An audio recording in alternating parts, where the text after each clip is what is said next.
En la vasta historia de más de 123 años de la Cámara de Comercio del Paso, Texas, hoy surge una figura que marca la diferencia. Presentamos a Andrea Hutchins, no solo la primera mujer CEO de esta prestigiosa cámara, sino también una profesional que ha dejado huella donde quiera que va. Desde ser directora de Desarrollo Económico del Condado del Paso, hasta su reciente cargo en Thomas P. Miller y Asociados. Su compromiso y visión la han llevado a sobresalir en campos como el militar, los negocios, la educación y más. Con raíces profundas en el Paso y una experiencia internacional envidiable, Hutchins es el puente entre tradición y futuro. Conéctate con nosotros en D Mente. Bienvenida, Andrea Hutchins. So, Andrea Hutchins, thank you so much for making the time to talk to us today. Thank you for having me. You know, one of the main purposes of this podcast is to explore the minds of the people that are achieving great success. Mm-hmm. Obviously, being CEO of the El Paso Chamber of Commerce doesn't really just happen by accident. Sure. You've had a long journey here. Mm-hmm. I want to begin by sharing a story with you. As I was taking the Uber here, one of the 5 minutes Uber ago. drivers, Yes. 5 minutes ago, literally 5 minutes ago, Yeah. one of the Uber says, "Hey," because he asked me, "Where are you going?" I was given the opportunity to interview Andrea. You're a Chamber of Commerce lead, and he said, "Ask her why is it that they stop a lot of the projects from happening here." I mean, it's a question out of the blue, and because I promised him I would ask, I want to deliver on that promise. Sure, But sure. I don't know if it's completely. It is completely out of the blue. Yeah. But that's what he sees. So the mission of the chamber obviously is to not stop progress. Now I will tell you when there are projects that go against progress that we do sometimes get involved. So I think specifically he's probably referring to a campaign initiative that we took charge of this past spring that would actually have been detrimental to our economy. And so yes, we got involved in that particular project, and the chamber was very visible. Often, you know, we do a lot of things behind the scenes that folks are not necessarily always aware of. So it's good to know that people knew that we were out in front. Yeah, no, he actually just moved here from LA. So Oh, okay. You know, we're talking about how the difference in weathers and all, but he just asked me, please ask her that. I said I would. Okay. But in reality, you know, diving into the mind of the people that achieve their dreams, did you visualize being in this position at some point earlier in your life? You know, I didn't visualize this position, but I will tell you that I've always been involved in the community in some capacity. I'm originally from Leavenworth, Kansas.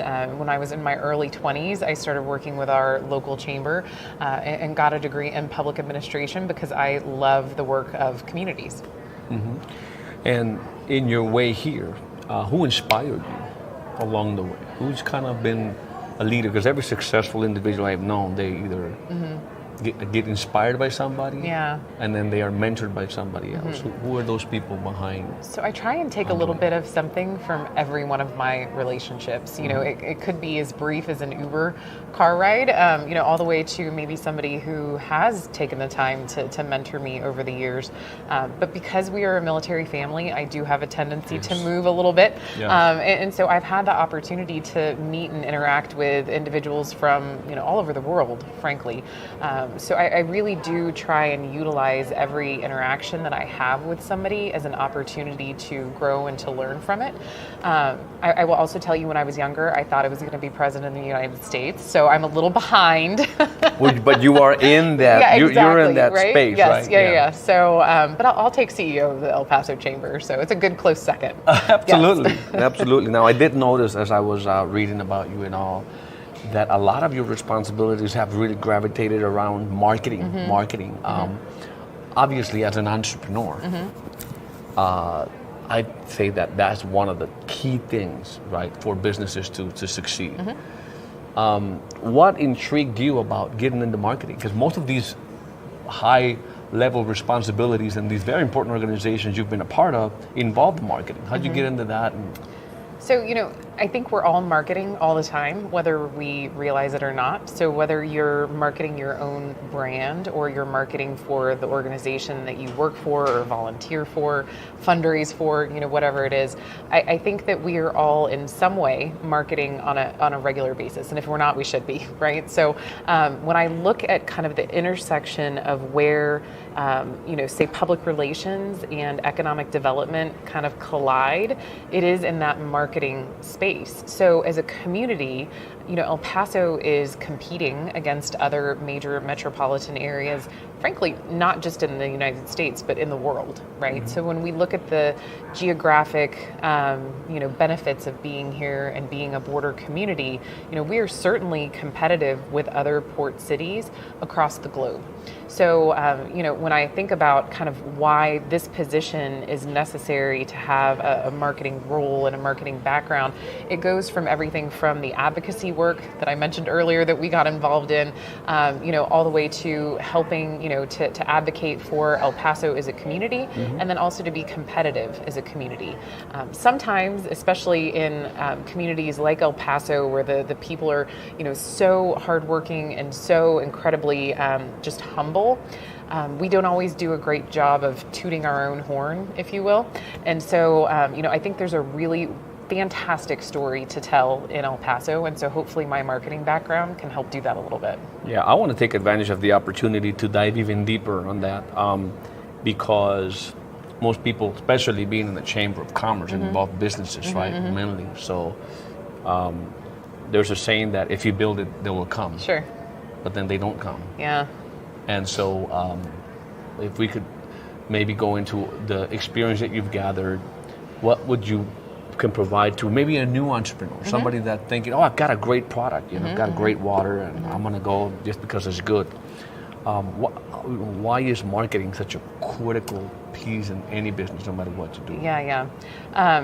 So I just have to tell you really quickly, you were talking about if you build it, they will come. I will tell you the number one complaint that I get about, certain types of businesses not being in El Paso, people want a cheesecake factory. People want a cheesecake factory? Yeah. Okay. They consider that to be the epitome of between that or an HEB. I get the two of those a lot. So going back to your where I think you were headed with your question, when you look at entrepreneurship, there are certain personalities that I think people say, oh, that person's an entrepreneur. But really, frankly, anybody can be an entrepreneur. You have to utilize some of the strengths that you know of as an individual that you may have, right? Like some of us who might be a little bit more creative, but then maybe a little less organized, right? That tends to come into play. Or somebody who is extremely organized and maybe a little less creative. How can they work with other either nonprofits or other organizations or research ways to make sure that they're balancing their strengths as an individual? And oftentimes, entrepreneurs in particular aren't necessarily the best at marketing, to your point. So when you look at how you can build your organization's or your business's brand, how you can build awareness about your organization, if social media is not your number one forte, find somebody who is starting their own social media business and work with them. The two of you can help one another grow further together than you would separately, right? Absolutely. And oftentimes other entrepreneurs are more willing to help you as an entrepreneur, maybe help you save a little bit of money. You help them get their name out there. I find that the key to success most often is partnerships. And so when you look at, what we can do together as individuals, right? It's so much more when you look at partnering with other organizations. So if your own checkbook is a complete disaster, you might want to get an accountant. and that makes a lot of sense. Yeah. And I know that sometimes people think, well, I don't have the money for that. There are so many resources that are available today, especially in a post-COVID environment, that a lot of folks just don't take the time to research. I can't tell you the number of times that an individual will come here and ask a question and they haven't even taken the time to Google it yet. So you'd be surprised how many resources are out there if you just take the time to do a little bit of legwork. Very cool. Now you've used the word brand like 4 times in the interview, and marketing. Yeah. I think there's a lot of people that still find it difficult to differentiate between the two. In your words, how would you better separate what the brand and marketing is? Because I know you've worked with a lot of organizations, including from the Army, right? And then the social media and making sure that they continue to build on a brand. Yeah, so your brand is your image, right? It's your reputation.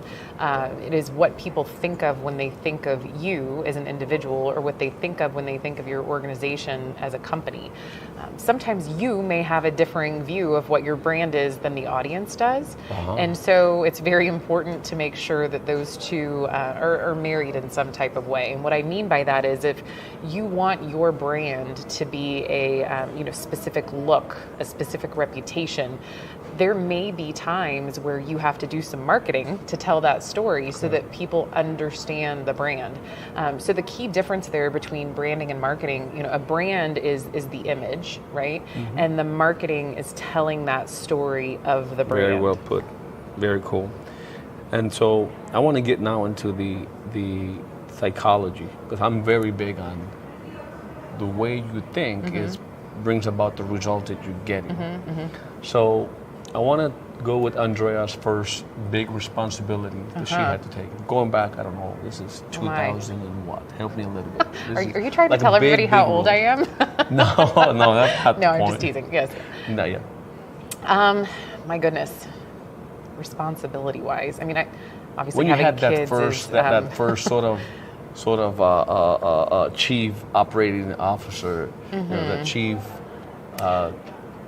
Right now, you're CEO of the Chamber of Commerce, but you've had to get here and be appointed. You've had to demonstrate leadership in other positions in the So I past. actually took on my first CEO role when I was 26.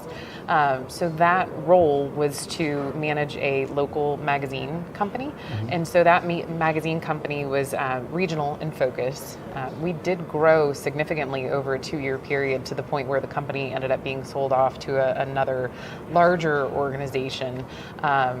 Gatehouse Media. It's one of the largest companies in the country. So that particular role, I think, allowed me the opportunity to start a company from the ground up. I had the support of investors and other folks, but it did allow me, I think, a little bit more of a direct insight into what companies feel when they are starting with limited resources, with no brand, with limited marketing dollars, and how you can grow, from the ground up. Now, I will tell you that I had my own personal brand in the community. I had just won the Businesswoman of the Year award and was the president, I think, of 7 different organizations, which I don't recommend. But it allowed me to have those relationships and those partnerships going into starting that business that allowed me to make it successful. So I did learn quite a bit, but I would say that probably the brand and the partnerships, that's maybe where that journey started. Now, in those difficult moments when you have limited budget for marketing, everything being creative, what I'm trying to get to is that how did you emotionally manage the chaos and the crises? Because I think that is what most people, sometimes they give up on that, and it's that mental toughness. But it's every entrepreneur, every head of an organization like you're in, they have these different ways of thinking, how they manage these things that all have to do with how they managed emotionally to react. So, I guess I have not thought about that in length. But maybe I have a tendency to try and think strategically. So I'm always trying to think 2 and 3 steps ahead.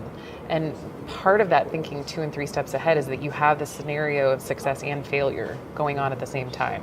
So if this crazy idea that I'm trying to move from point A to point B, is successful, what does that look like? Because oftentimes when you achieve a success, there's something waiting right behind it to, implement or continue to be successful.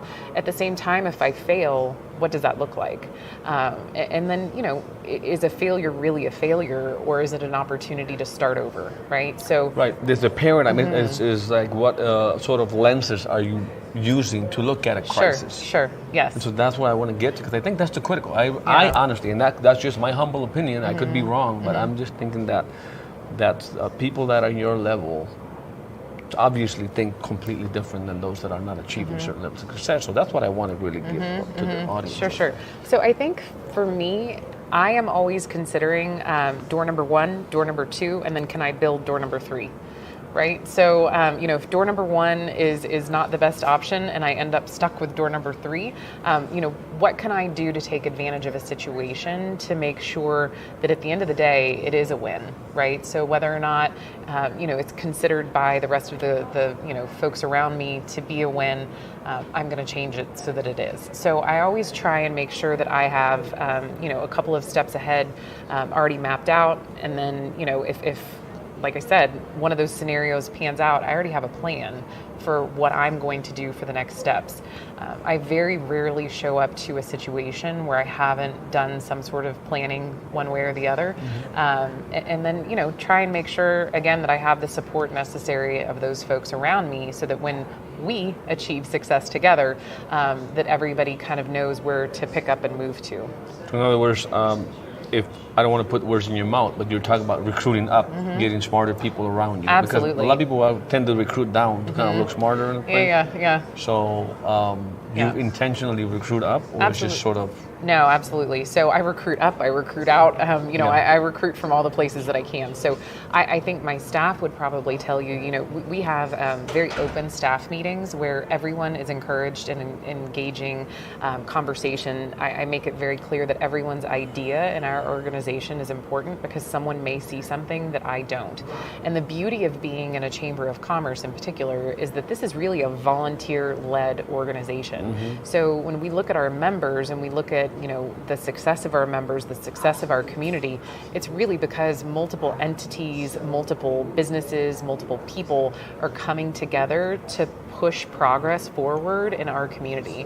And I can tell you that, I oftentimes even allow my employees to do interviews just like this one, because I think it's important that they not only get exposure for themselves, but that the community knows who they are. Absolutely. I don't run this organization in a vacuum, right? And so the day-to-day work or the successes that the chamber is able to achieve, it's because of our team. Awesome. So before you become president, next stop, yes. So what is what's your main objective here of the Chamber of Commerce? Sure. In closing, Yes. What are you working on? So our 125th anniversary is next year. That is a huge milestone. I'm the first female CEO of the El Paso Chamber. So obviously the role of women in the business community is extremely important to me. Making sure that we continue to identify ways where we can create mentorship opportunities and success opportunities for women-led businesses in our community is extremely important. But I also think that next year being such a huge milestone is a big deal for our entire community. So there's a number of events that we're going to be looking at putting together to, celebrate those successes that have come far before me. Our Chamber of Commerce actually led the meeting that President Taft and Diaz had together in 1909. And so since that time, we've had a number of milestones that the Chamber has helped to bring to fruition here in the community. And I think that that's a really important thing that the community celebrates. Beyond that, we are looking at doing some things to bring back some of the more traditional things that a Chamber of Commerce does.